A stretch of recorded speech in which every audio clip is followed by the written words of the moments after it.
Hello and welcome to Space Doc Jury episode 19. I'm Lee and I'm bringing the Death Star.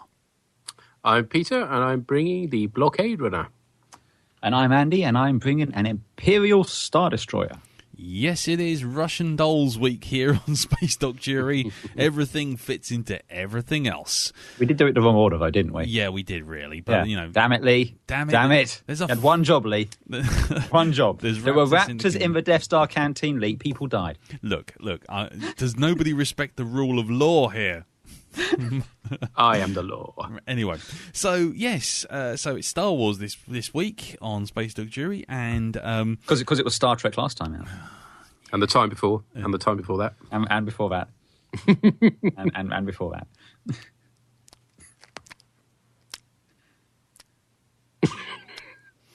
Anyway, so the top 10 looks something like this. At number 10, we have the great, fantastic, lovely, glorious-looking Normandy SR2 on 57 points. Oh, sorry, SR1. There you go. Yeah, it would be on... Yeah. So the Normandy SR1 on 57 points. Then... At number 9, we have a new entry. We have the big spooniness of the galaxy, which is the Enterprise D, the USS Holiday Inn. Feel the carpets. It's really more of a Hilton than a Holiday Inn. Well, I don't know. It's all brown, isn't it? Well, yeah, but it's kind of up-class brown. All the tea is Earl Grey. It's classy. Oh, it's classy. Yeah. And we've already established it's recycled from the poo. Yes, and it's probably got shortbreads in there and stuff like that. Yeah. At number 8, we have the USG Ishimura still looking like a massive rack of ribs floating in space at 60 points. It's beginning to smell a bit now, actually. Exactly. Well, the amount of bodies on that thing, yeah. At number 7, also at 60 points, we have the USS Defiant being the pew, great... pew, pew, pew. Dust Buster, because it sucks. And so we move on to number 6, which is... I only just got that, by the way. Thank you. Never mind. Don't worry about him in the corner there, ladies and gentlemen. We'll just move on. Number 6... I got that reference.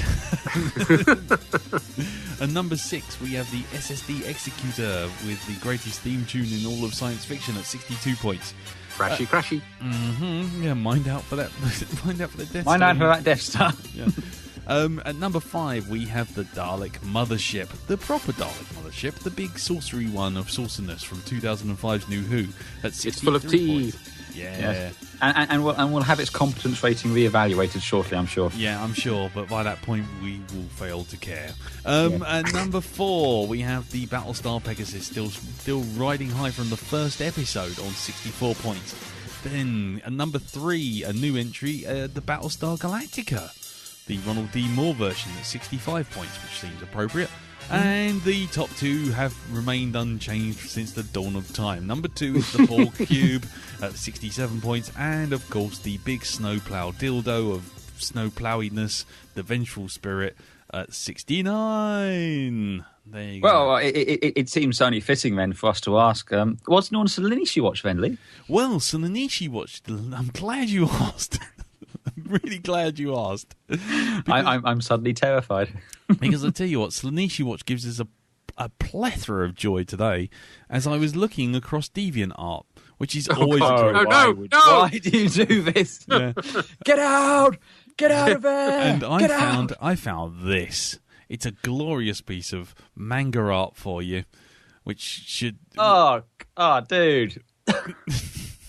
Which I figured, I've got to burn my computer now. Mine's And he's a man of a cloth, and you've just sent that to him. Yeah. You just sent that to a man of a cloth. Well, he's... Literally, my computer's refusing to show me what this is. It's like a Centaurus computer, this. Right, you're a lucky bastard is all I can say. This image will not be appearing on the Facebook group. Why not? It will not be appearing on the Twitter either. Oh, hang on. Hang on.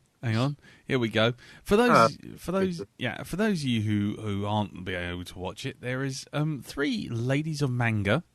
Shall we Are you say? sure about that? Demonettes. Oh dear. Yeah, and But they're not proper demonettes, because proper demonettes only have one boob.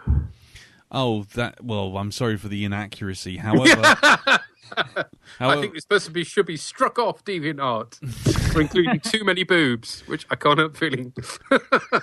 well, you see, it kind of progresses from bad to worse because it starts off with the first one on the far left having like 3 arms, one of which has eyes in it, and she's completely naked and her navel's kind of well off centre and you can see pretty much everything.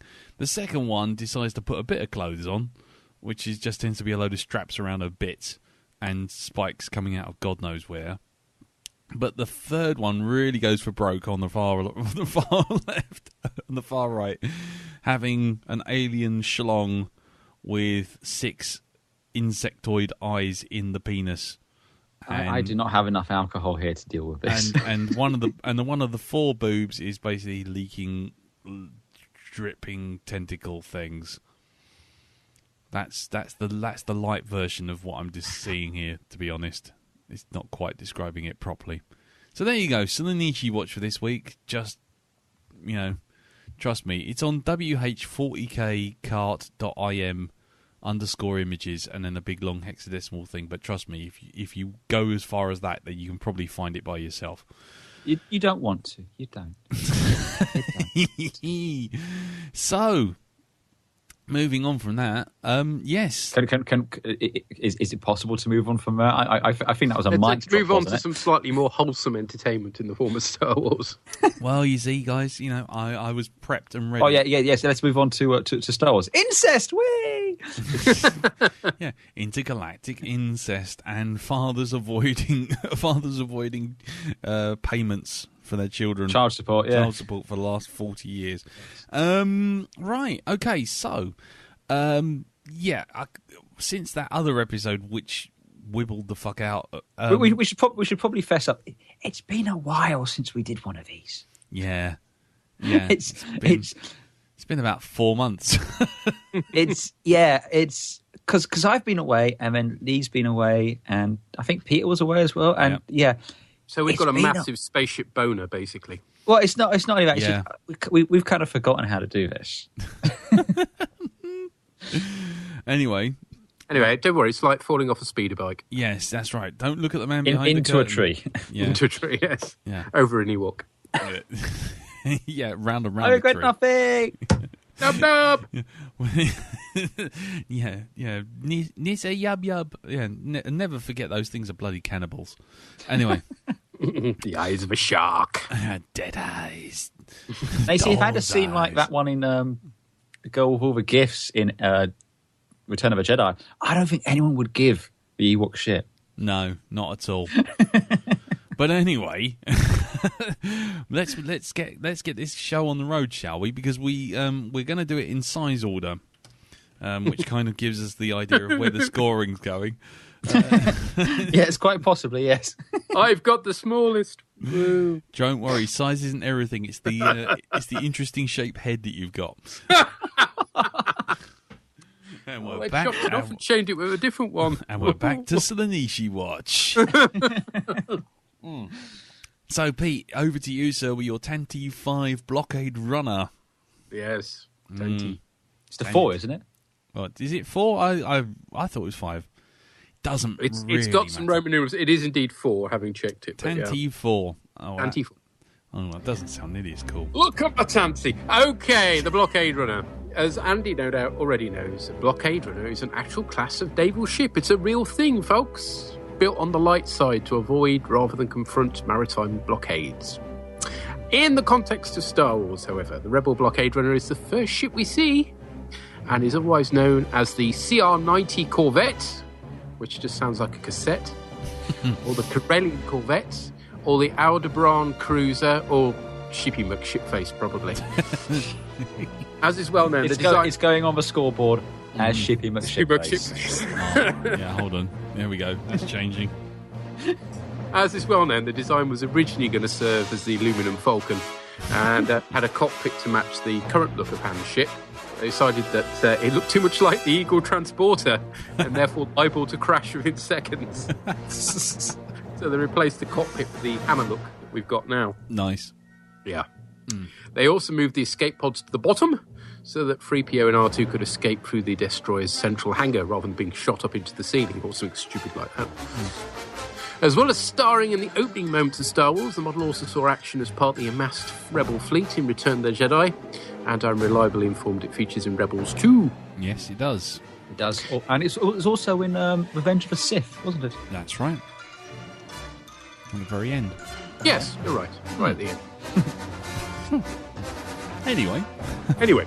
The particular Corvette that features at the beginning of Star Wars is, of course, the Tantive 4, named after the popular disco group of the 70s, who had a hit with Baby I Want Your Love Thing. Commanded by Captain Ramus Choke Me Softly Antilles, transporting Senator Leia Organa, the Tantive 4 failed to evade the Star Destroyer Devastator, was boarded and apparently later destroyed, although we don't actually see that happen on screen. Luckily for the two droids and the Rebel Alliance, who were relying on getting their mitts on the stolen plans of the Death Star they carried, she was equipped with very effective escape pods. Woohoo! Let's hear it for the escape pods, folks. Yay. We should do a mini-sode on those. I think that's a good idea. She apparently had a top speed in atmosphere of 950 kilometres per hour, whatever the hell that means, and is armed with 4 single laser cannons and 2 double turbo lasers for all the good they did it. So, shall we rate this minnow thing? Shippy McShipface. Okay. Yes. McShipface. Here we go. Here Has we a go. size of 126.68 metres. Wow, that's a full one. That's all of my All of the one. All of the one. You're my all, my everything. Okay. Out of Barry White mode. Oh, Speed. yeah. Speed. Sublight. Not fast enough, clearly. No. Despite your Blockade Runner class ship. Slave 1 got 3. The Executor got 1. Does that make this a 2? Nope. No, why nope? Why? Because a Star Destroyer, which, let's face it, is only going to be as fast as the Executor, could catch this thing. That's because they shot it. No, they caught it. They shot it and they finally stopped it. But it wasn't getting away. Yeah, but it wasn't getting closer either. It was only when it did take a massive hit to the top of to that turret thing on the top. Also, we have a number here, 950 kilometres per hour. That's not fast. No. I didn't think it sounded particularly fast. No. What's that in miles per hour, to give you some idea? 950 kilometres? Yeah. Hold on. That's Proper cool. Hold on. 950 kilometres kph. That's in atmosphere. Bear in mind, it'll go faster in space because there's none of that wind resistance to get in the way. That is, hold on, 590 miles an hour. 590 miles an hour. That's almost just about as fast as a sort of normal fighter jet. Yeah, pretty much. Have. I mean, Concorde went faster than that. So you're telling me 1 then? I'm telling you one. I'm telling you one.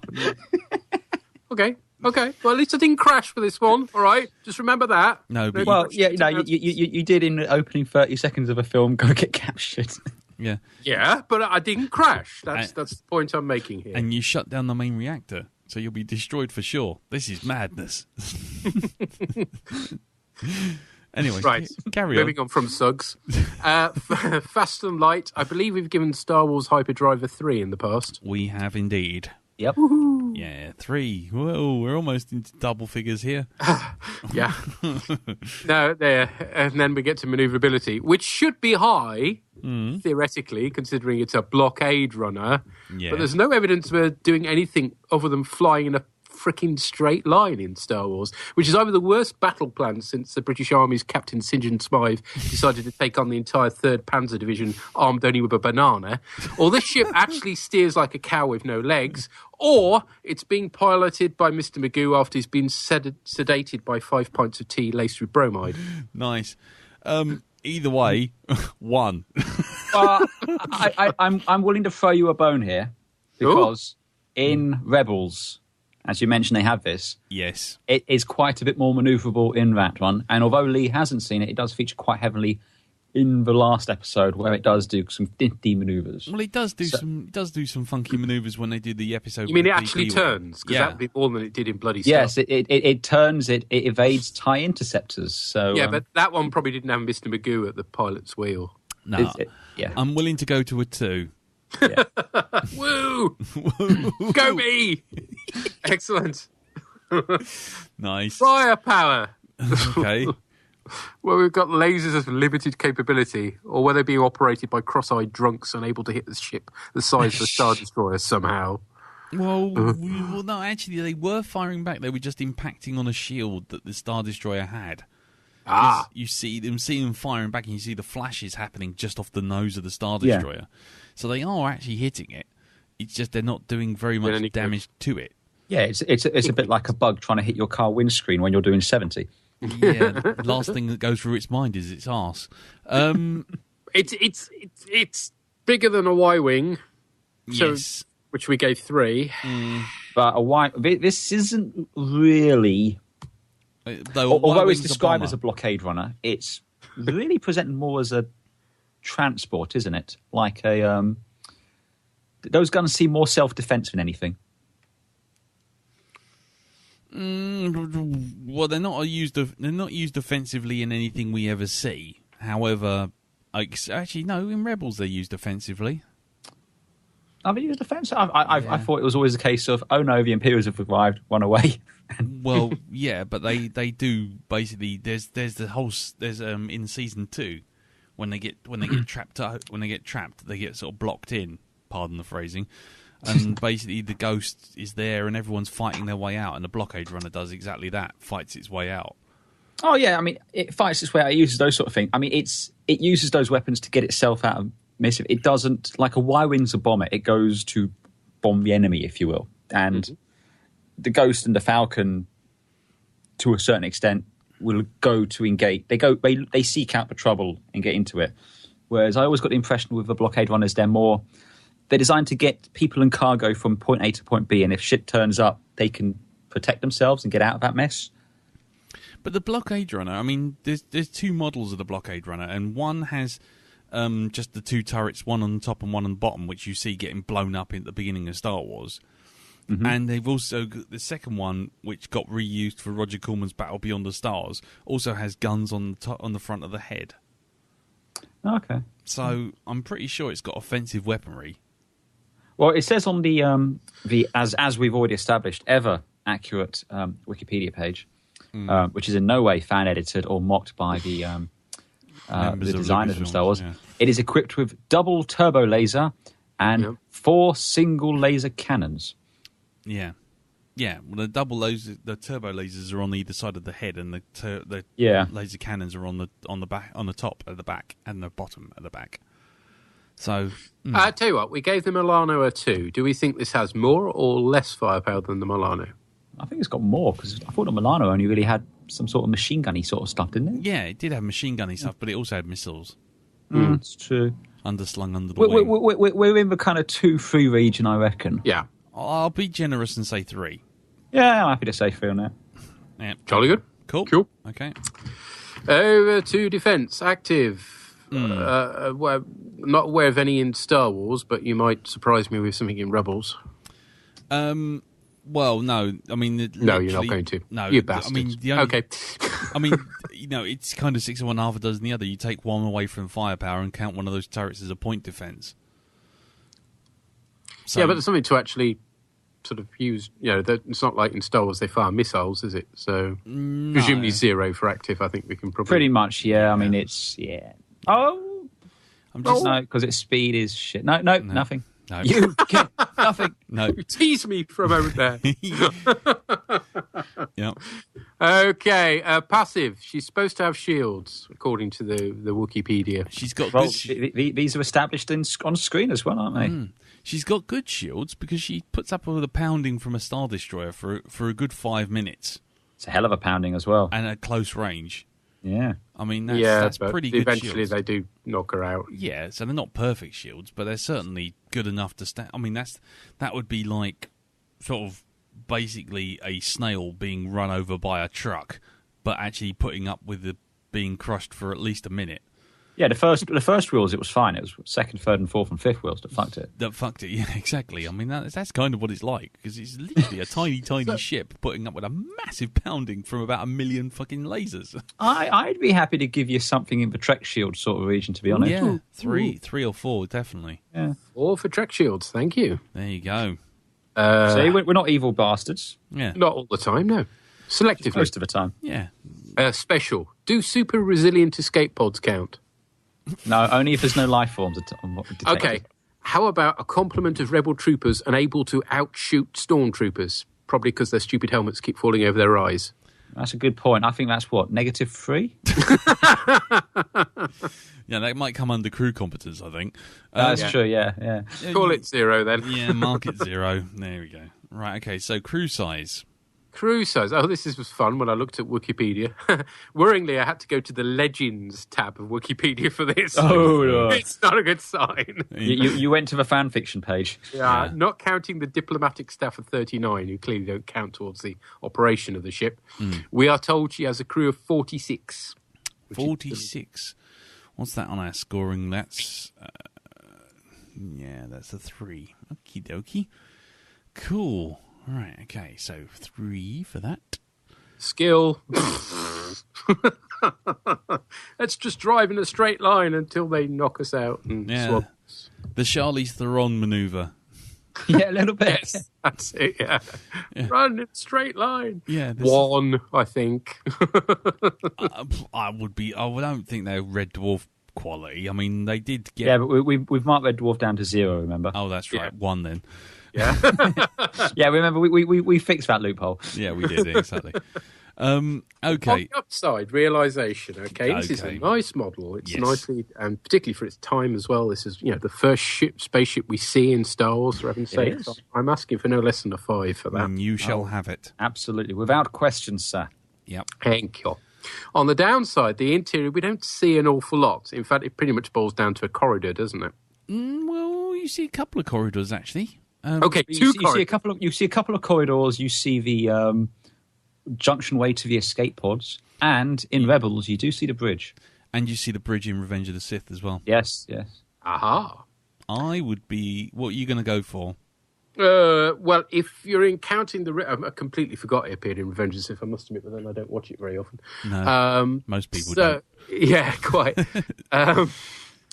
And there is a picture of me posing in the corridor. They had a recreation of it at the old Museum of the Moving Image. Remember that? Okay, so we'll take a point away for that. But no, it's cool.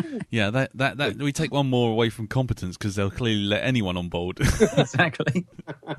Well, I was looking for a 3. I don't know. I think you could go for a 4. I think you could argue a 4. Easy. Absolutely, yeah. I mean, again, it stood up well enough when they recreated it for Revenge of the Sith and in Rebels. It still works, It doesn't look shonky or anything like that. So, yeah. Doesn't look dated. Doesn't look like 70s. It looks really cool. So 4.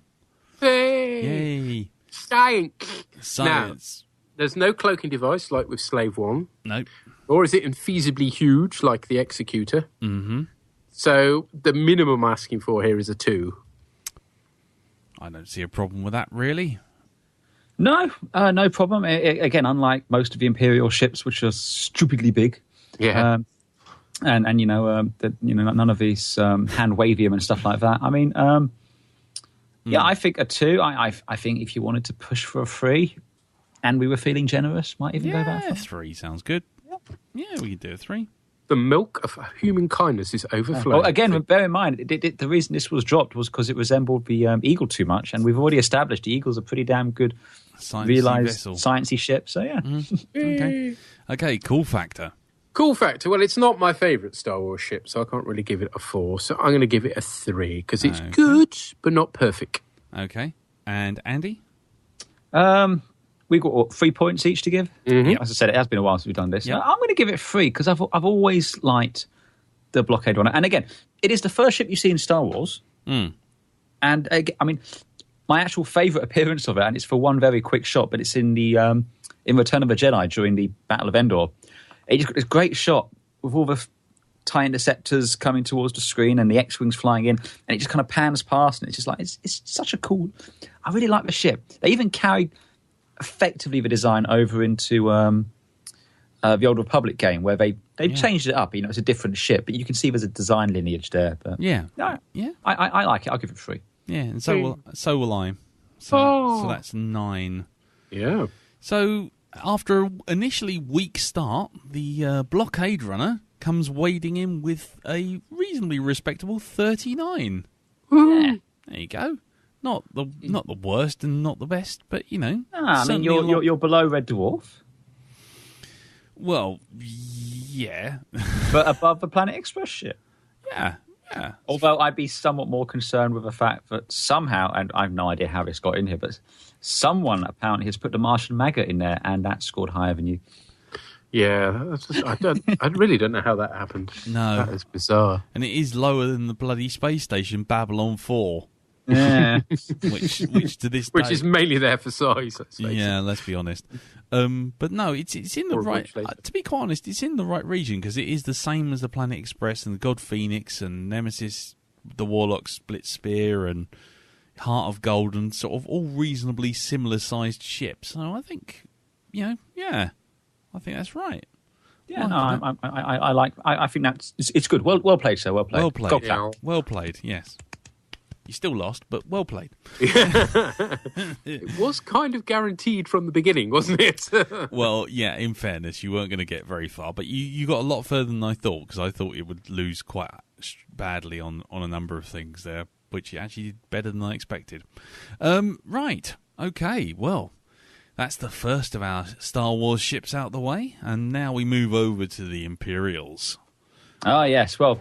as we mentioned, the Blockade Runner is the first ship people see in Star Wars, but the one they all remember is the Imperial Star Destroyer, which keeps going and going and going. And oh wait, no, there's the end of it. Thank God. Yeah, we break for no one. No. We've done that. We're not going back there. So, the Imperial class Star Destroyer, it is. The mainstay of the Imperial Navy, a wedge-shaped capital ship. The Imperials seem to have a thing for wedge-shaped ships.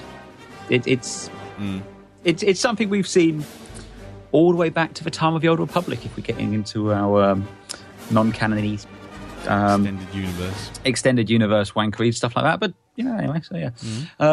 And there's a discussion to be had about whether or not all Imperial ships look the same because of it, but we'll save it for later. So... the Imperial Star Destroyers, they were commissioned after the end of the Clone Wars to replace the Venerator-class Star Destroyers, which had served well, with a length of 1,600 metres. So they were a lot longer. They had a crew complement of over 37,000, with 9,253 officers, 27,850 enlisted personnel, and 9,700 stormtroopers, leading to a combined total of 46,803. There was a real queue for the loo in that one, I tell you. Yeah, you better believe it. It's down at the front, past the B&Q, across from the home base. Yeah, all up the back is just nothing but toilet roll. Pretty much, yeah. That's what we have to stock up of. That's why I've had to dump the garbage before we went to hyperspeed. Yeah, flush for toilets. Anyway. Yes, these were bristling with weapons, rather weapon emplacements, featuring 60 time and back XX9 HEPI turbo laser batteries, 60 Borstal NK7 iron cannons, and 10 Phylon 7 tractor beam projectors dotted along its grey hull. I have to say, I did miss the scene where they went through the specs of the Star Destroyer in Star Wars. I was going to say you're in the Legends tab of Wikipedia again. No, scarily enough, I wasn't. Oh God, I was on the canon bit. Who counted those on the model then? One, I don't know. two. Within its vast belly hangar, the Imperial Star Destroyer will typically I've got one carry... of them as well. yeah, we all have. Age mate with us all. I'll have to know this corset fits me perfectly. Does yours, however, consist of 72 TIE starfighters, be that fighter and or interceptors? That's just 8 a Lambda T4A shuttles, 20 AT-AT walkers, 30 AT-ST or AT-DP walkers, You and imagine 50... making a mistake with the launching those. Launch the TIE fighters. Oh, damn, we've launched the AT-ATs. Yeah. Floating through space. How did they launch them? Do you think they just walked out and parachuted down to the planet? I want that to be a thing now. I really do hope that is a thing. That's how I did. Anyway, if I can continue. Powering the destroyer were 7 main engines, including Cygnus Spaceworks Gemon 4 ion engines, which could accelerate up to the dizzying speeds of 975 kilometers per hour. Again. The ship... This is what it says here, man. Yeah. The ship, however, was not suited towards planetary atmospheres in which full power was required just to stay aloft. Any interruption in the power could be catastrophic to the vessel. Despite all equipment being shielded, the primary power generator on board the ship was large enough to the rest of the ship to protrude in a ventral bulb. I think we've all got one of those as well, haven't we? In order to jump to light speed and enter hyperspace, the Imperial class was equipped with a Class 2 hyperdrive, while in standard protocol to dump the ship's garbage before entering hyperspace in order to reduce the weight of the vessel, because someone doesn't know how mass works in space. We will be marking them down for realizing how much. Yeah, I was going to say... Oh, we weigh too much in this vacuum. Yeah, I was going to say science. I can see the science score. I'm getting it coming through now. I'm hearing. Is that 0? I'm getting 0. No. It's not that bad, but it's pretty bad. But I've got some behind the scenes stuff here. So, the Star Destroyer, as with most of the Star Wars ship, was originally concept drawn by Sid Mead. Oh yes, only me. Sorry, that was a mistake. It was actually Ralph McQuarrie, not Sid Mead. I've been reading up a lot of Blade Runner stuff when we recorded this episode, and that was wrong. So it's Ralph McQuarrie did the concept work for the Star Destroyer. I don't know what's worse, actually, the fact that I said that or the fact neither of those two noticed. But anyway, yes. Back to the show. It first appeared in the original Star Wars trilogy in 1977. Han Solo refers to them as Imperial cruisers, and the term Star Destroyer was not used in dialogue until The Empire Strikes Back. In original drafts of a script, Star Destroyers actually referred to the TIE fighters. But they What? Yeah, that's what it says here. Those tiny things destroy stars. Well, that's what they were referred to, but yes.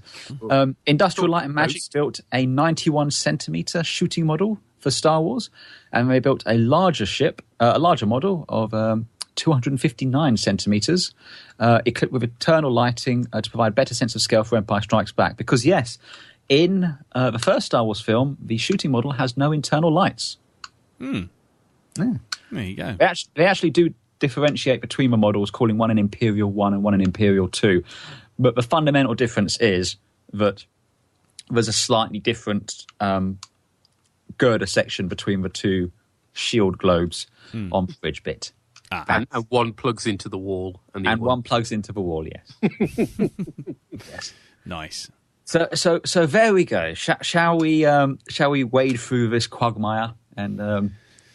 Yes, let's. This is going to be. I can just sense the enthusiasm coming from.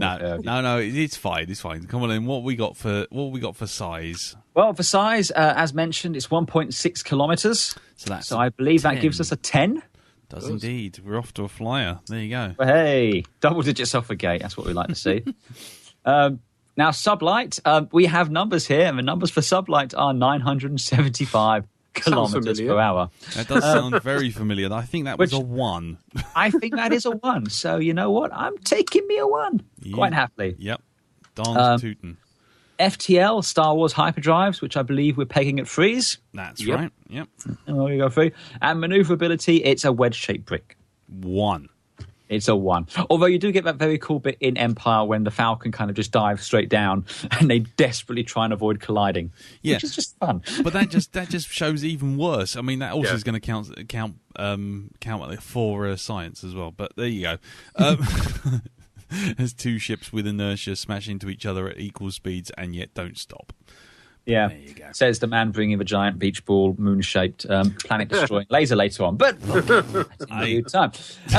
Anyway, so firepower. Well, these are the mainstay of the Imperial Navy, and I do believe in canon these are actually. I mean, they're not one-shot planet-killing or anything like that. No, of course they wouldn't need the Death Star. Well, absolutely, you wouldn't need the Death Star. But equally so, these are supposed to be able to show up at a planet and subjugate it. And kind of install the Imperial Order, and be able to operate in that sort of thing. I think we're probably talking in the 9 and 10 region, city leveling perhaps, because we never really see them one-shotting capital ships. But that being said, hang on. We gave the Executor a 7. We've already pretty much established that early ships we fucked up for scoring. How badly did we fuck that up? We did. It's a good thing. But let me finish my thoughts before you interrupt me so rudely. Do I get up in church and interrupt you? No. No. That's because you've never been you don't in get church. up on a Sunday. It's a good point, well made. My train of thought being, my train of thought was basically being that the only time we ever see them presented in a chance to have a stand-up fight with something, they're told to stand back and just stop them from escaping. But whatever. I mean, I think these are okay. Fine. We gave it Executor. What was it? 6, 7, 7. That was because we were measuring it against the Enterprise D, which has then since been re-evaluated. But I mean, if I was to take a guess looking at our old scores, I would probably be looking at a 9. Yeah, I think city leveling's got to be a capability of these things. Yeah, I mean, even if you just... Well, I think I know what our next mini-sode is going to be, unfortunately. Yeah. Fixing the fucking scoreboard. Firepower is the most egregious one, isn't it? Wait. This is episode 19? Yes. I know what episode 20 is. Go on. We're fixing the fucking scoreboard. Oh, for God's sakes. Really? Are we having to redecorate the house? Is that what you're forcing us to do? Okay, fine. Anyway. 9. Yeah, 9. Yeah, I mean, I think 9 is reasonable for the Star Destroyer. Certainly how it's presented in the film. And again, you've got to bear in mind that I'm pretty sure since we started this and now they've kind of said that all the Legends stuff doesn't count. So we've only got what's seen on screen. And on screen, it's a lot better than it is in Legends, because in Legends, it's just shit. But the other thing also bearing in mind, when we talk about one-shotting a capital ship, it didn't manage to do that with the Blockade Runner. It wasn't trying to, though. Yeah, they wanted to... It was trying to... They wanted, and set your weapons to stun, I want them alive. Okay. It explicitly says. In which case, when we talk about Empire Strikes Back, when all the rebels are trying to get away, I mean, you never ever see the Star Destroyer do anything. You see it destroy asteroids. Yeah, that's because Mr. Bronson was in charge and he was crap. Yeah, exactly. Yes, it is. Yeah. He is as foolish as he is clumsy. Yeah. Yeah. That's what I hear in bed. Yeah. There's a mental image we didn't need. Yeah, back to Slanishi Watch with Admiral Nida. Oh God.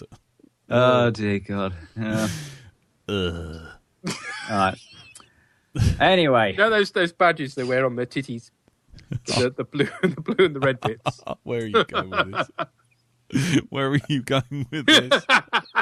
To a very dark place. Let's move on. Yes. Step away. Pull up. Smash. Concentrate all firepower on our Super Star Destroyer.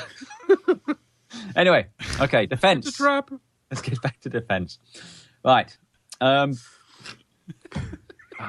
ouch. All right. So we know they have some level of shields. Yes. Your mileage may vary on, but we're talking active defense at this point. Do they have point defense? We see them shooting out asteroids they're coming from, but I don't know if that's from their main battery or if it's point defense shit.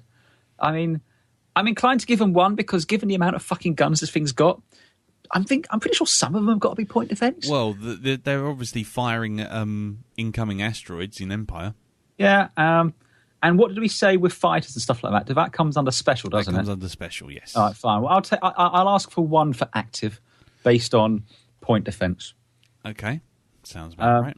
Passive? For passive, it has shields. Very strong shields. I go say we're probably in the 4 region again with what Vatantive have got, because they're not perfect shields. Because as we see in Empire, not in Empire, in Jedi, you can blow up the shield generators, and then you're kind of fucked. Yeah, exactly. They do have a weak spot, but you do have the ability. They do have the ability to sustain an impact from an equal mass coming in the opposite direction at high speed. Yes, this is true. So I give them that. Yeah, that's a 4. That's a 4. And on special, we've got an onboard military. We have a large number of stormtroopers, 9,000 of the buggers standing and doing nothing with a thumb up their arse. Yep. And we've got fighters and so forth. So okay. 2. Brilliant. There you go. Hey. What's next? Crew, is it? Yeah, yes. Size of the crew. Well, if we take away the stormtroopers and just count the crew on board, it's 37,000. 37,000. Yep. That's a 10. That's a 10. That's a 10. Good lord. Competence, however, your mileage may vary depending on who is. Now, if you take, let's say, this is the thing. So I'm going to avoid Legends because Legends is fan fiction at this point and it doesn't count. However, and I've got to tread very carefully here because Lee hasn't caught up with where I am with Rebels. But he does know there's a certain blue-skinned admiral that appears in the show. I have. And although it hasn't explicitly been stated that his ship is the Chimera, it's been heavily suggested that it's the Chimera. That we're going to get Pelion and the crew and so forth. And I think you'll agree. You've read the Heir to the Empire books, have you both? Yes. Yeah. That is a particularly competent Imperial crew. Now, to be wild. Very good. There is that. and again, we can argue that with the Devastator in A New Hope, the reason they don't destroy Vatantive is because they were told to seize it. It's not like, your Star Trek with your I want prisoners and you accidentally blow up the motherfucking spaceship. They disable it and they capture it. Although I think the problem is here is you're talking. You can either be talking about specific ships, yes, or you're talking about generally. Well, and this is the thing. So I think if I'm taking a specific one, I'm going to do what we're doing because he's on the Tantive. I'm going to take the Devastator. Now, right, the crew of the Devastator, I don't think are particularly incompetent. I'm not saying they're good, but with the one exception. They're all right. The one exception being escape. When someone launches an escape pod, they don't shoot it because there's no life signs upon it, thus leading to the downfall of the Empire. Down to that one. They've got limited number of laser bullets, apparently. Apparently, they did have limited number of laser bullets. Laser bullets. Laser bullets. Right. Well, that's the only reason they couldn't be bothered to fire on it. Is that would save your ammunition. What? It's lasers. Look, I'm going to ask for a competence of. I'm going to ask for 3, an average crew, because it is worth mentioning that the Devastator does contain one Mr. D. Vader of X of Coruscant and Tattooine. I don't think he's part of a crew so much as he's just hitching a ride.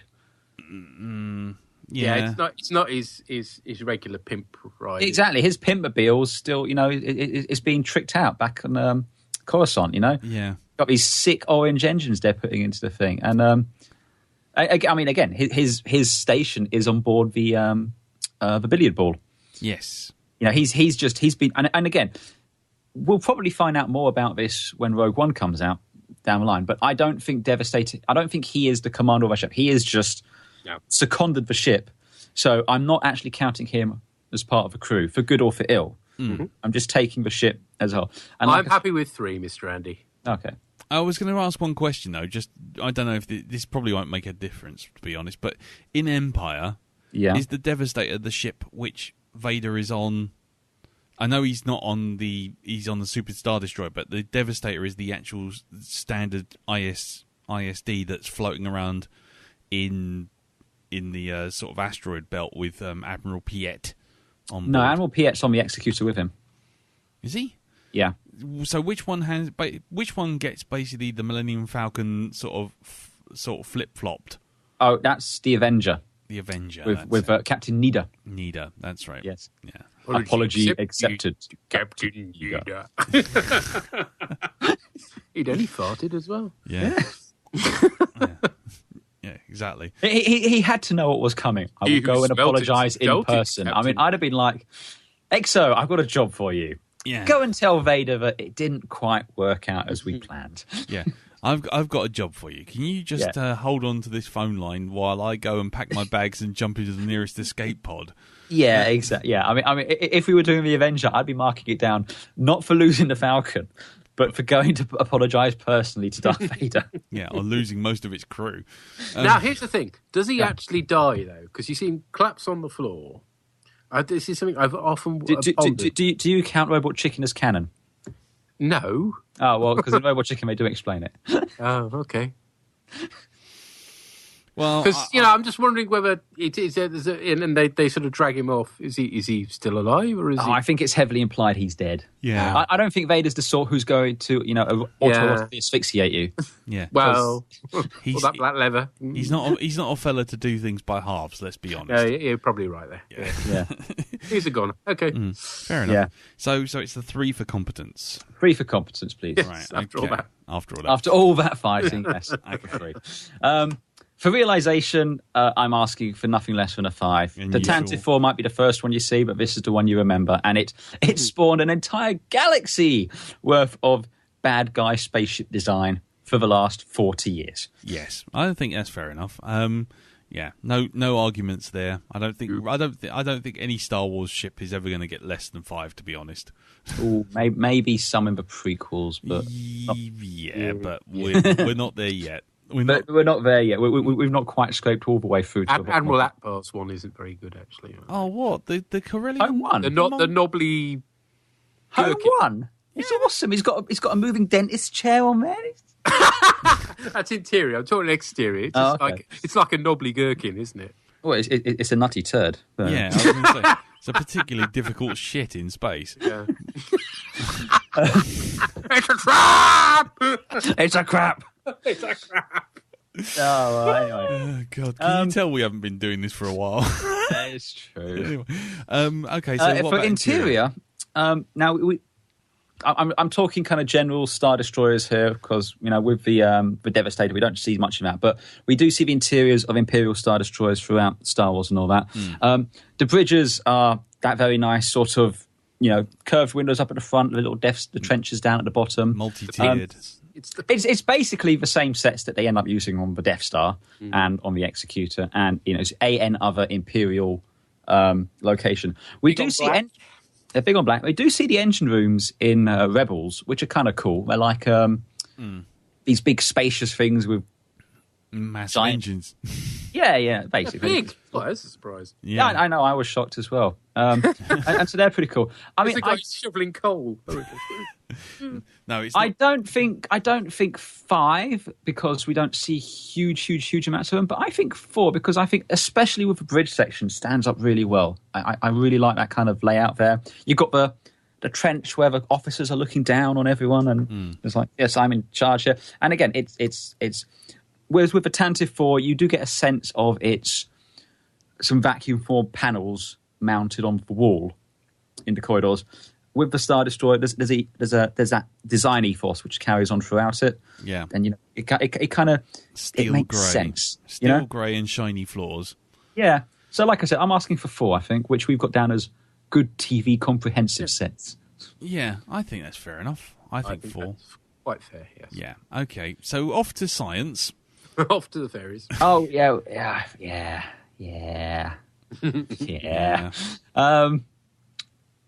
I want to ask for 2, and shall I tell you why I'm asking for 2? Yes. It's not as bad as what you're bringing. Yeah, I know. I know that. I'm not even going to go there with my science. It's just I might as well just not worry about that. I'm already marking that 0 and just moving on with my life. It's round. Carry on. Yeah. Yeah. I mean, the thing is, it's the only really stupid thing about it, and I grant you, it's a very stupid thing about it, but it's the size of a thing. Yeah, but yes. Well, fundamentally, that is it. And again, we've actually seen ships of equal or even larger size do okay with the realization stuff. I mean, there's no cloaking devices on these things. But it's a ship that stays in the air by going not 500 miles an hour. 975 kilometers an hour. 503 miles while in an hour. space. And that's not a problem because... It doesn't at least say it doesn't go into atmospheres, which would be a bit worrying. But we've seen we've got evidence that what happens when it goes into atmosphere. Yes, we from do. Force Awakens. Yeah. Yeah, I was going to say, this week is different because you brought the ship that's actually buried in the sand. Yes. Yes. I wanted to mix it up a bit. Because again, as we've already established, all that legend shit is now just fan fiction. So it's not an issue.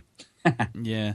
But I was going to say, but in the trailer for Rogue One, we see them in the hovering.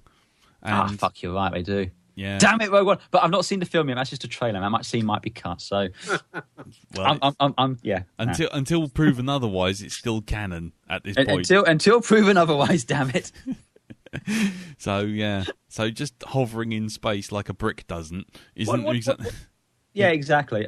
What have we given? So what? Pegasus we gave 4. We gave what else is the biggest? The Agamemnon we gave 4. But we've already established we're revisiting a lot of these, so that's fine. I'm just looking at ships. Like I said, the most taking away the hyperdrive. The biggest scientific issue of these ships is typically the size of them. So I'm just saying, what have we given equally sized ships? Something like the Ishimura got 3. Yeah, the Borg Cube got 3. Yeah. The Executor got 1, but then that is just ridiculously huge. Yeah. So I think 2 probably is reasonable. Yeah. Shimura's 3. What did we give the Executor? 2. We gave it 1, but that's 17 fucking kilometers long. Yeah. That's really pushing it. Yeah. I think 2 is fair. Yeah, I'm not going to push my luck and ask for anything more than that. I'll go with 2. Cool. Okay. We live in a world man. of space wizards and laser swords. Yes. So, Exactly. So Sorceress ways. sorceress words ways. and again, as we've already established, it has to dump its trash to reduce the weight to get to hyperspace. So yeah. Oh yeah, that's 1 then. Yep, 1. That's 2. Yeah, go on then. Anyway, cool factor. I must give this all of my 4. For of all the ships, even when I went for a long period between, let's face it, the Phantom Menace and about a year ago of me not really liking Star Wars at all, I still really liked Star Destroyers. It's the only Star Wars ship I have on my shelf, although I do have a metal Millennium Falcon to make at some point. But my fingers are still healing from making mine. They'll never heal. No, properly, they'll never heal properly. Okay, so that's 4 for you. What about you, Pete? What are you going to give it for cool factor?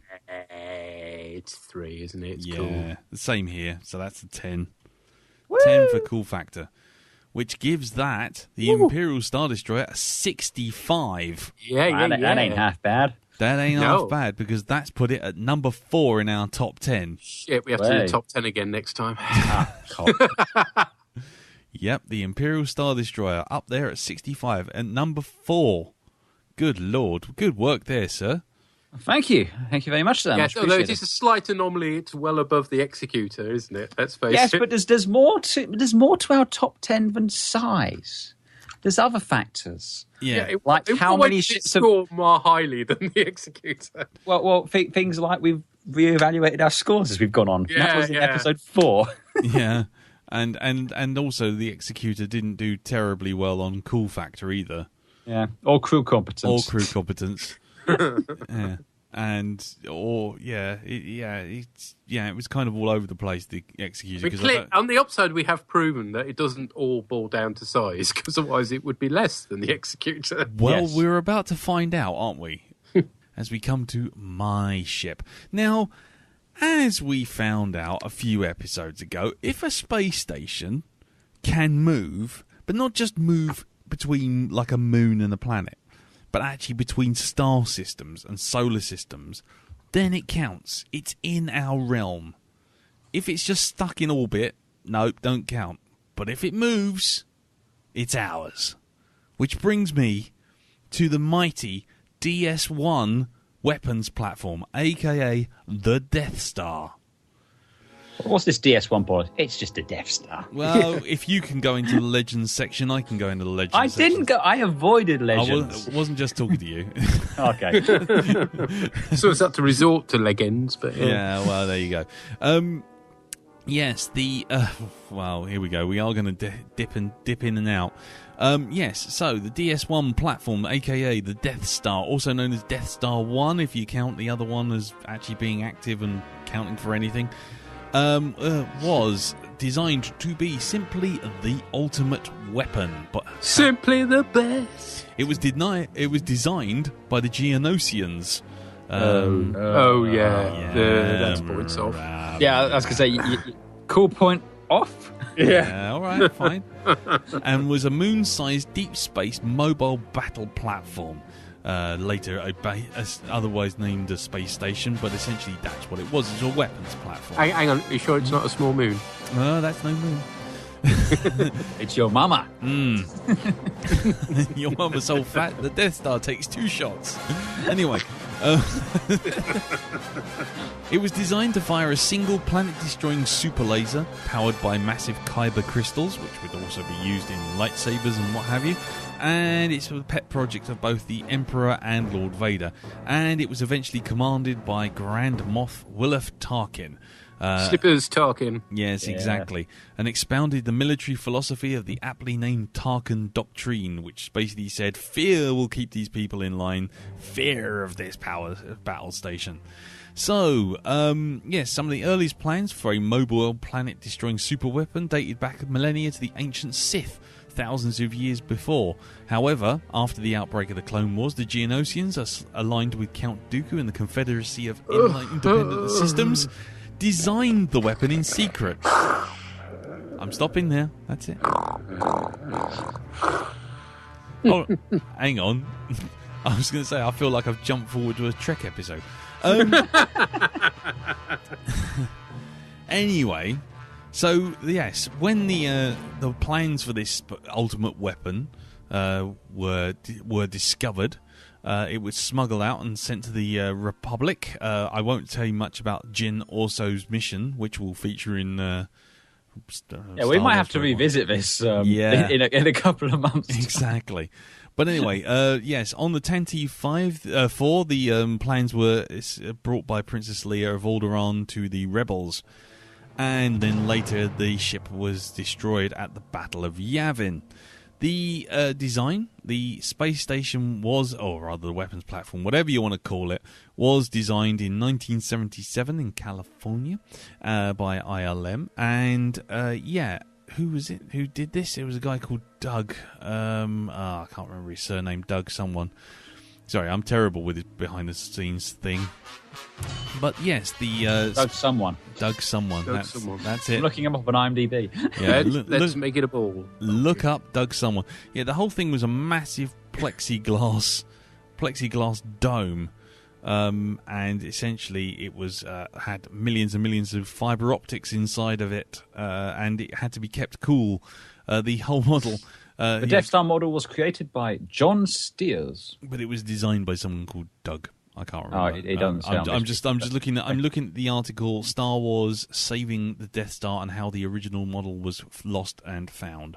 Yes, and I really wish I'd read that before I started doing this bit. Anyway, moving on. You can start again if you want. No, fuck it. No, let's just keep moving.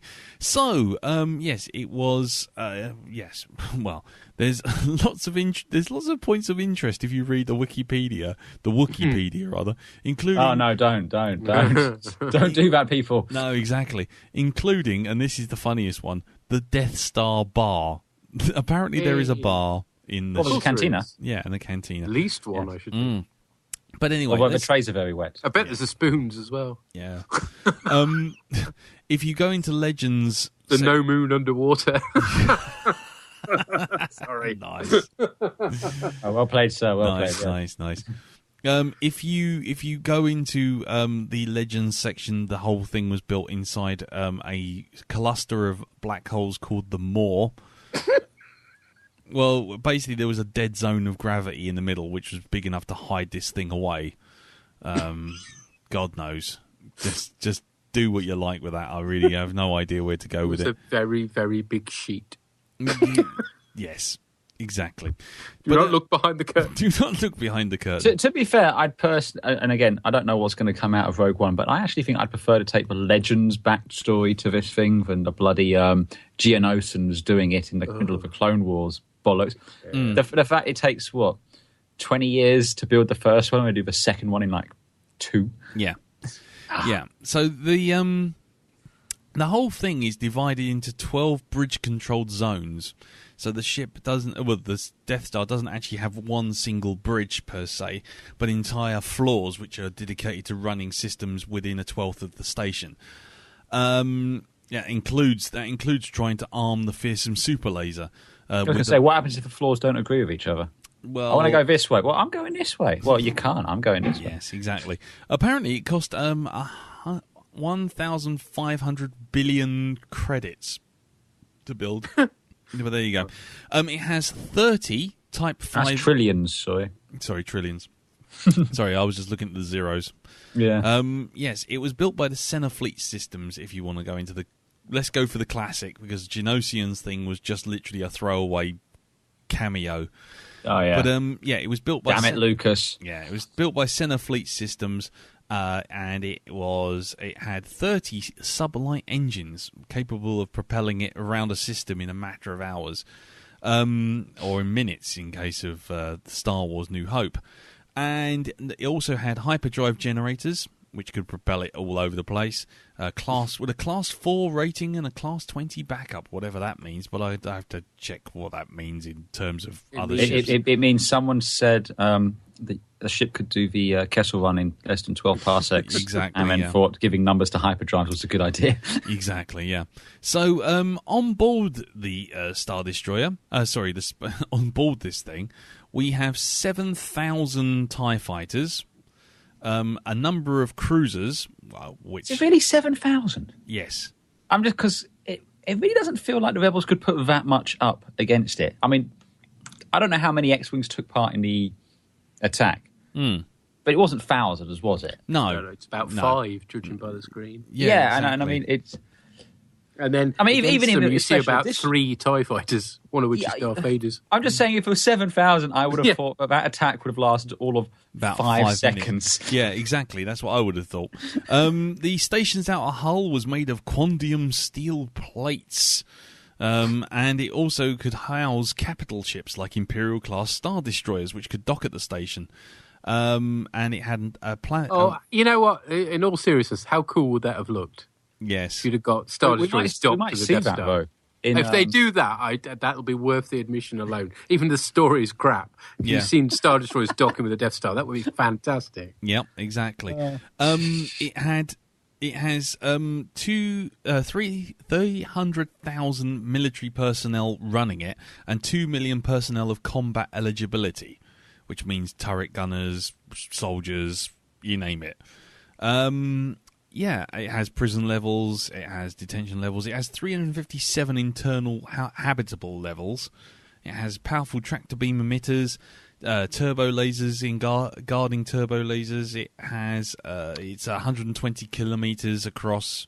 How many exhaust ports does it have? It has only the one that needs to be shot. Oops. Yeah.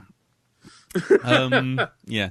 The station itself was so big it had its own gravitational pull, which forced any pilots flying near it to have to adjust their kind of takeoff and thrust and basically. Oh, that's what happened to all the TIE fighters then. Yeah, they all launched and went, whoa! Yeah, whoa. Yeah, whoa, excuse me. Yeah, anyway, also on board the Death Star was 1,400 AT-ATs, 1,400 AT-STs, and at least... Hang on. Why? 1,400 AT-ATs on the Death Star? Because how are they going to get that on a planet? Because they're stored to put on the Star Destroyers. No, wait. I know what it is. Mm. Go on. When they came up with this, they hadn't decided that the London Underground would be on the Death Star. So if you wanted to get across anywhere, you use an AT-AT. Yeah, well, exactly. It's how you'd get from point A to point B. Was AT-AT. Very slowly. Yes, but with style. Exactly. It also had ion cannons for defense, heavy turbo lasers, normal laser cannons, D6 turbo lasers for defending key points, which it didn't do very well, let's be honest with you. And yeah, I think that's about the size of it. I mean, it's fucking enormous. So and heavily got that going armed. For you at least. Fucking enormous, heavily armed, heavily occupied, and generally yeah, it's not something you would take on in your normal pokey little spaceship and hope to get anywhere, unless of course you were a Jedi and the plot demanded it. Let's be honest. Right, shall we rate this bugger then? Oh, yes. Let us do this. Let us do this. Well, let's get on with the first bit, which is size. The size is 120 kilometres, which gives us... 120 kilometres? Why, that's the size of a small moon, sir. That's no moon. Won't ever get tired of that joke. So that's a 15 for size. Officially silly. Yes, officially silly. In fact, it's an unwritten rule. Anything which scores a 15 really should get marked down to 0. It's actually, we've had... I thought this would be the first one to be 15, but it's actually the third. Spaceball 1... and the Independence Day mothership both also scored 15. Yeah, but they all suffered from a massive competence problem and special needs problem. Well, it's early days, isn't it? It's early days. Yeah, let's see. So anyway, moving on to Sublight. Well, Sublight doesn't have like 500 miles an hour. This thing is a little bit quicker than that. Look, it's one. No, it's not. It's not. one. It clears Yavin in 15 minutes. So it goes around a system in 15 minutes. It's actually seen in New Hope doing it. The Death Star has cleared the planet. The Death Star has cleared the planet. We know how fast it goes. We don't notice the shit before we notice the planet moving. No, it doesn't, because they move into range and they come out from behind Yavin 1 and they go round to Yavin 5. So they're chasing it on its orbit while the fight's going on. The Death Star has cleared the planet. Yeah, I don't know why they didn't fire through the planet, but that's why they didn't argument just for a different day. Yeah, I was going to say, why they didn't just blow up Yavin 1 and have the ecological disaster destroy Yavin 4? I have no idea. But the point is, we see it traverse a solar system in a matter of hours. Right, it's not a solar system. It's Yavin 4 is a moon of Yavin 1. It's not... But that's what I'm saying. It's a system in hours. It's not like days or minutes or anything. Yeah, like but that. an orbit of Earth takes 90 minutes. An orbit of Earth. Okay, so then it travels that fast. So how's that? Yeah, well, that's as fast as a bloody International Space Station goes, which I think you'll find is a few thousand kilometres. Still faster than your lot, would you? Yeah, but it's still one in the grand scheme of things. Hang about. So it's literally flown from one planet to another in 7 minutes. It comes out of hyperspace at Yavin 1 or whatever the thing's called, at Yavin. Yeah. And then it goes into orbit around the planet. An orbit of Earth. Hang on. Okay, what's the orbit? What's the orbit of a Jovan moon? Because that's kind of what we're talking about here. All right, hang about. Orbital. Did it come out of hyperspace too early? Yeah. Well, it was incompetent. Yeah, it's clumsy as he is stupid. Yeah. All right, the orbital velocity of Ganymede is... Yeah. Go on. 10,000 kilometres a second. 10,000 kilometres a second. I would take that. Fine, but that's still one. Is it? Yes! At 10,000 kilometres a second, it is still going to take you a fucking years to clear a solar system. All right. Right, I'll take the one. Fine. It's also got it's got Star Wars FTL. Also, I just point out very briefly, it took 15 hours to do that as well. Yeah, that's true. Yes. It's got Star Wars FTL, so what's that? Three. Three. Okay. Three. Maneuverability. I mean, I'm going to go 1, and I think that's generous. It doesn't really need it, does it? Wait, Not what did we give Babylon 4? Did we give it 1 or did we give it 0? Yeah, it's 0. Mark it 0. What did we give Babylon? No, hold on. Wait. Babylon 4 we gave 0 for Oh, did we? Oh, well, then I'll give it a 0. That's fine. Yeah, because I think when Star Destroyers can fly rings around you, you're definitely in a problem with maneuverability. It literally rings around you as well. Yeah. Okay, firepower. Here we go. So, firepower, well, it one-shots a planet. One-shots a 14. Yeah. I mean, this was always our... What do we put for the top end of the scale, as it were? The one-shotting a planet. Yeah. And that's the Death Star. Yeah, okie dokie. So, now we're into defense. Well, for defense, we have ion cannons for disabling ships.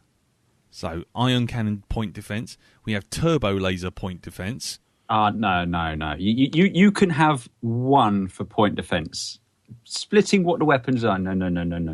You have point defense. Point defense. Okay. What about gravitational? Does that come under special? Fucking people's navigation up.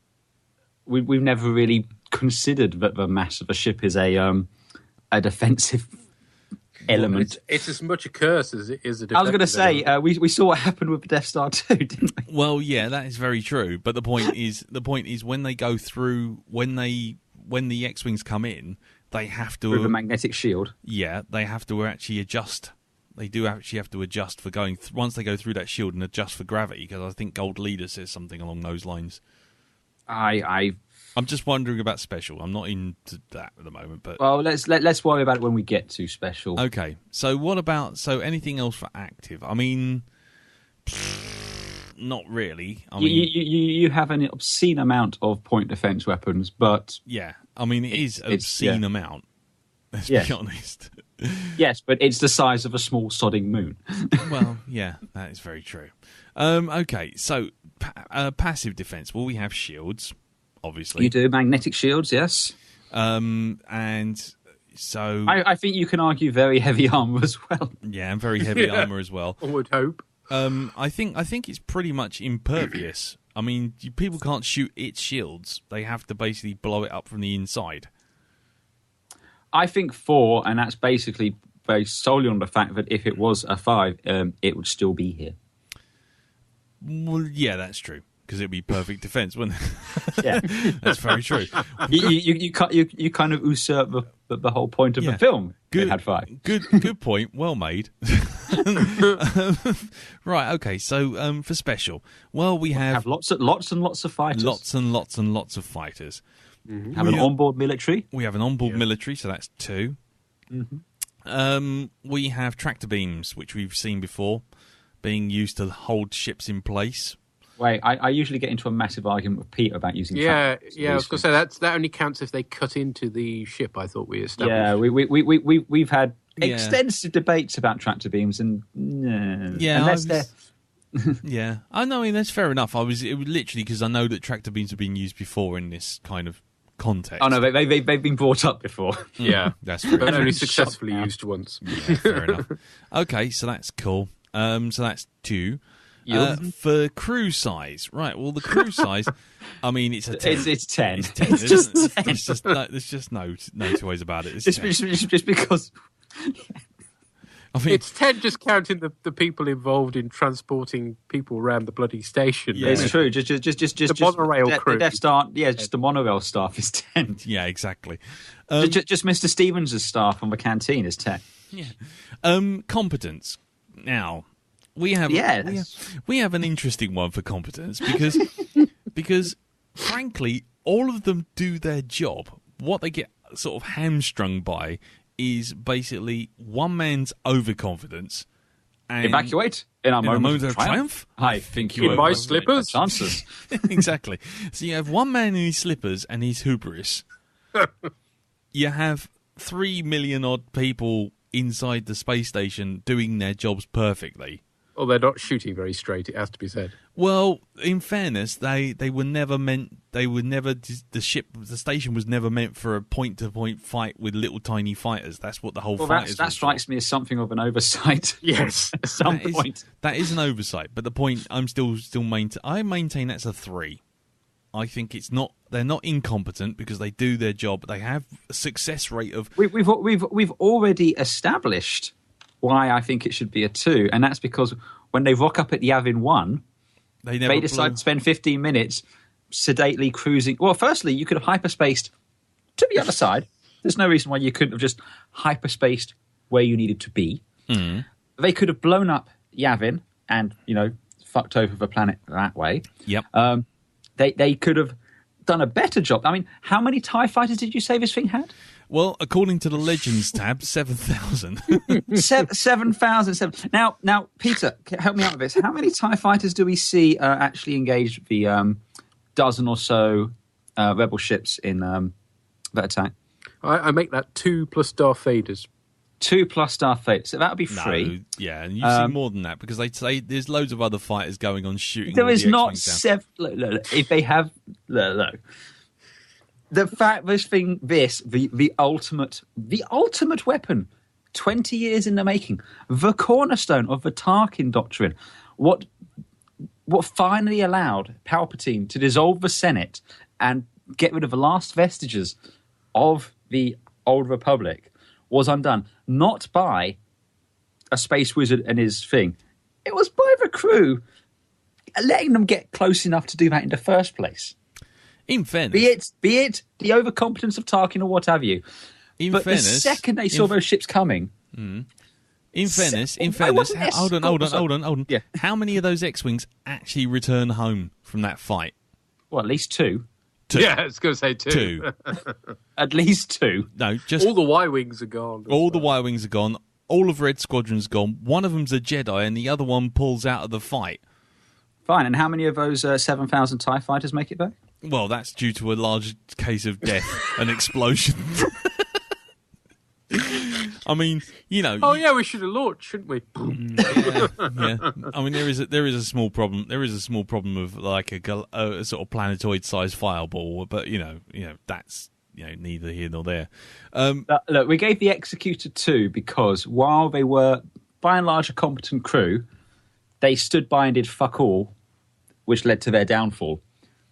I think this is in the same ballpark. Okay. It might well be a competent crew, but they stood by and let themselves be fucked over. But then my argument would be the same for a Star Destroyer. But the Devastator did nothing to... Again, we said that. You're picking a specific ship. The ship I picked was the Devastator.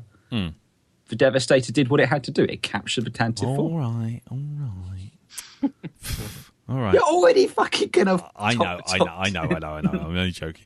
Anyway, so exterior 5. I'm not having an argument about that. I'm just putting fuck off. You can have your 5, mate. With gusto. And interior 5. Yeah, I'm cool. 5? Wait, why 5? Because we see so much of it, and we're not just talking about like 1 or 2 corridors. We see tractor beams. We see the station, trash compactors, internal workings of the amazing map paintings, and we see the elevator lobby. We see the unfeasibly dangerous-looking gantries. Gantries. We see the firing chamber without the rails on them. Exactly. Yeah, we see all of that. Science. I tell you what, it gets 5 for the lifts alone. Nice. Yeah. If I could quote from our good friend Mr. Walter, market 0. What, for science? Yes. In fairness, the only thing I would say for science, Zero.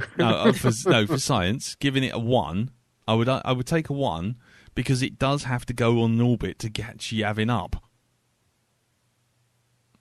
As most planetoids have to do in the orbit of another planetoid of a larger mass.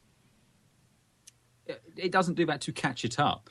Well, to clear the planet. It clears the planet because they came out of hyperspace on the wrong side. And if you look at again, they're incompetent. And fair enough. We've done those scores. Let's move on. There's nothing to see here. Hand wavium. But the thing is, if you look at the map, the Death Star is actually orbiting the planet. It actually orbits Yavin 1. Rather than just flying in a straight line, which you could have done, or flying in an opposite direction to the planet. Look.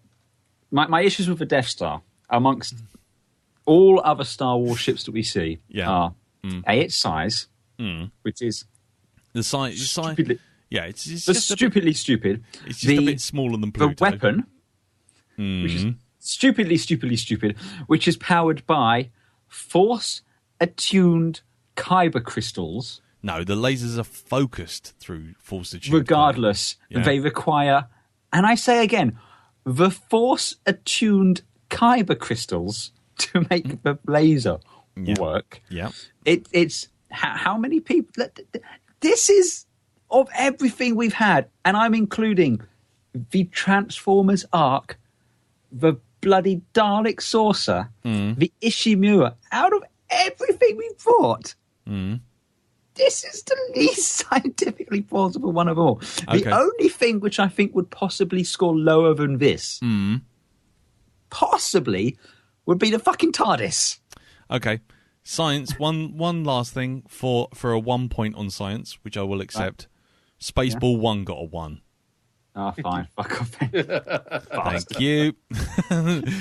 Plus, they had the good sense to include trash compactors. And let's face it, a ship that big, they're going to need something to get rid of the rubbish. So we'll give them one for that. We've established they have to dump the rubbish to go to hyperspace. That's Star Destroyers. That's Star Destroyers. Yeah, but you're telling me this thing doesn't need to? Which is why you have trash compactors, surely. What, so you can compact your trash before you kick it off? That's what I'm saying. It compacts it, and then it Hey, gets the Empire is big on recycling. Yeah. Good for them. It's not. We'll give them a point it's for big science. It's big on littering space lanes. Anyway. Illegal dumping. You know, I wonder, do you get Greenpeace, like, spaceships floating out in these space lanes, like, protesting Star Destroyers dumping garbage? Yeah, as the Death Star just rolls right through it. Yeah. Straight over the... Oh, what was that? I don't know. Probably a Greenpeace spaceship. Who cares? Anyway. Right, so cool factor. I'm going to give this all of my 4. All of it. All of your 4? Yeah. All of your 4. What about you, Pete? I'd be lying if I said that this wasn't cool. So 3. Okay. I too would be lying if I didn't say it was 3. But if I give it... fine, it can have its 3. That's a 10. Yes, it's 10. Yeah, it's 10. Okay. Well done, sir. Can we just take a second? We are the champions. Sorry. Well, actually, you should say that because me and Pete were talking the other day, and we think you were actually right. Go on. And we agree. We don't think Space Station should be allowed. So we're willing to take Babylon 4 off the board. Too late. And, too late, motherfucker. Space stations. I don't think count. It's we're with you now. Yeah. Because think about it. Okay, the Death Star gets destroyed. Why does it get destroyed? Because the Blockade Runner that was carrying the droids with the plans to the Death Star managed to ensure their escape, and therefore because the Blockade Runner. Therefore, the Blockade Runner should score 1 point more than Death Star. No. we carefully deliberated that for according to Audition. We carefully deliberated that for 0.2 of a second. Yeah. Okay. Yeah. Short answer, no. Long answer, fuck no. Okay. So at the end of that round, the Death Star sits at number 1 on the chart with 73 points. Yes. To be fair, there'd be something very wrong if it didn't end up on the top. Well, in fairness, yes. I mean, but yes, finally, the snowplow of dildo-y cathedralness is down to 2. Unfortunately, what that does mean is that both the Enterprise D, the Enterprise D and the Normandy have just taken a nosedive straight off the top 10. Oh. So, yeah, a moment, please. Another moment of silence for Livingston. For Livingston and Lionfish. Yes. As the Enterprise D goes to that great mountain top in the sky.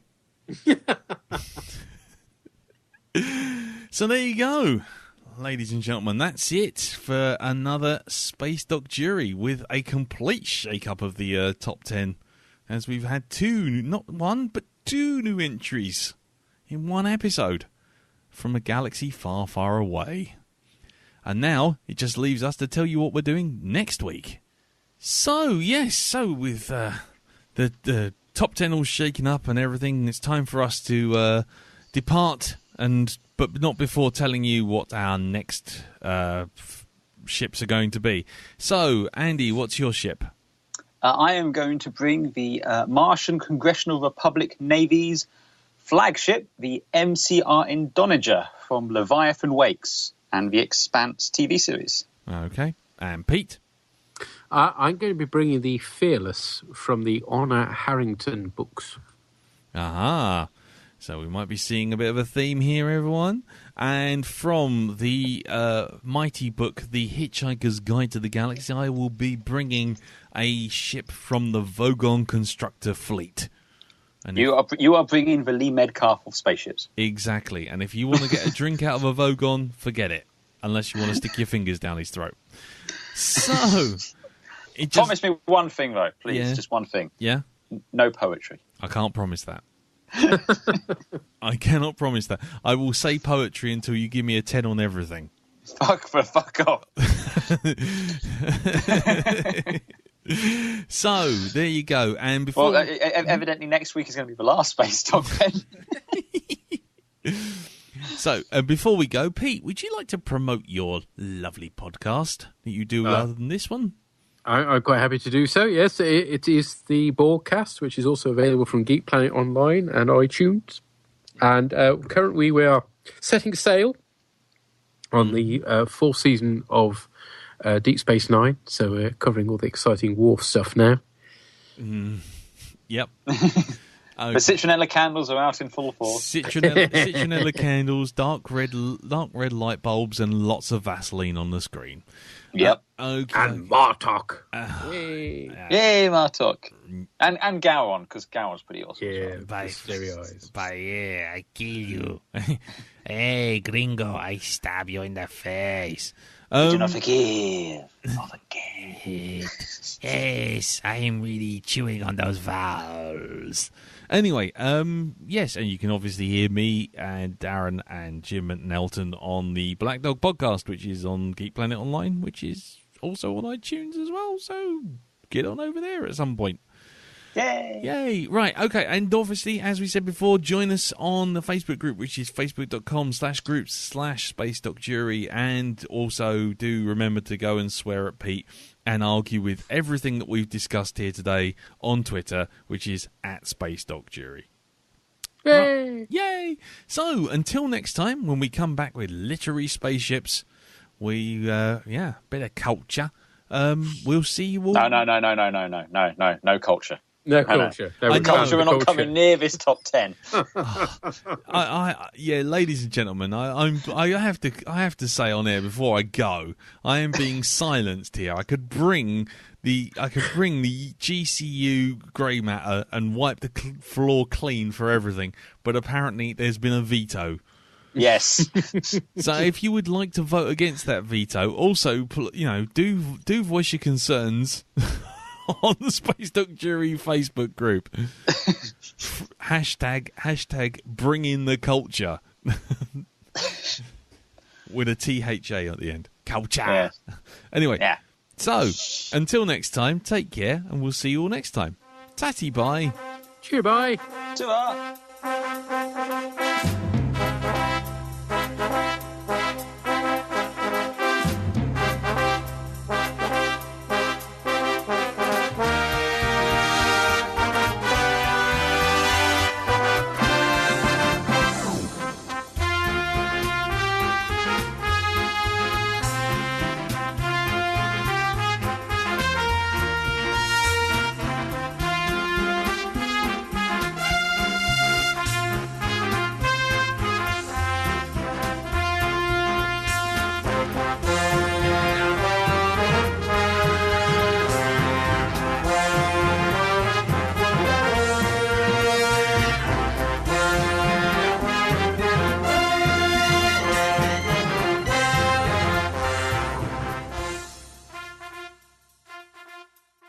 Space Doc Jury is a production of 3 Angry Beards for GeekPlanetOnline.com.